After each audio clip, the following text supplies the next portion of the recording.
Welcome to TG24 TV. నేను సుమలత.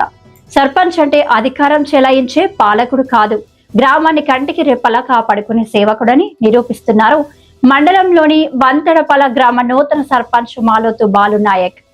పదవి చేపట్టిన 2 రోజులకే తన మార్క్ పాలనతో అందరినీ ఆశ్చర్యపరుస్తున్న ఆయన తెల్లవారుజామునే గ్రామ వీధుల్లో ప్రత్యక్షమై అందరినీ ఆకట్టుకుంటున్నారు. అధికారులకు ఆర్డర్లు వేయడం కాకుండా తానే స్వయంగా చీపురు పట్టి రోడ్లను ఊడుస్తూ ఒక సామాన్య పారిశుద్ధ్య కార్మికుడిలా మారిపోయారు. ముఖ్యంగా బుధవారం ఉదయం 7 గంటలకే పంచాయతీ సిబ్బందితో కలిసి గ్రామ వీధులన్నీ శుభ్రం చేస్తూ స్వచ్ఛ భారత్ విప్లవానికి శ్రీకారం చుట్టారు. గ్రామమే నా అభివృద్ధి, ప్రజలే నా ప్రాణం అంటూ ఆయన పడుతున్న శ్రమను చూసి గ్రామస్తులు హర్షం వ్యక్తం చేస్తున్నారు. ఎన్నికల సమయంలో ఇచ్చిన మాట ప్రకారం ప్రతి రూపాయిని గ్రామ అభివృద్ధికే ఖర్చు చేస్తారని, ప్రజల కష్ట సుఖాల్లో తోడుంటానని ఆయన భరోసా ఇస్తున్నారు. అంతేకాదు ప్రజల్లో చైతన్యం నింపుతూ ప్రతి ఒక్కరూ తమ ఇంటిలాగే వీధులను కూడా శుభ్రంగా ఉంచుకోవాలని విన్నపించారు.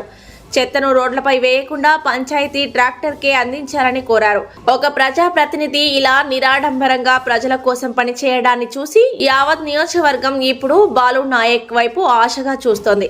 సర్పంచ్ అంటే ఇలా ఉండాలి అంటూ ప్రతి ఒక్కరూ ఆయనపై ప్రశంసల జల్లు కురిపిస్తున్నారు.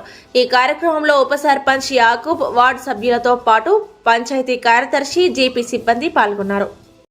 బాలు నాయక్ సర్పంచ్గా, వంతడపల సర్పంచ్గా గ్రామ సిబ్బంది వాళ్ళు పారిశుద్ధ్య విషయంలో నేను తనిఖీ చేయడానికి వచ్చాను. పాలకవర్గం కూడా పాల్గొన్నారు, శ్రమదానం చేశారు. మరియు ప్రతి మండే కూడా పాలకవర్గం పరిశుద్ధ కార్యక్రమంలో చేయాలని కోరుతున్నాం. హాయ్ అండి, నేను మీ Satyasri. Please do subscribe TG24 TV.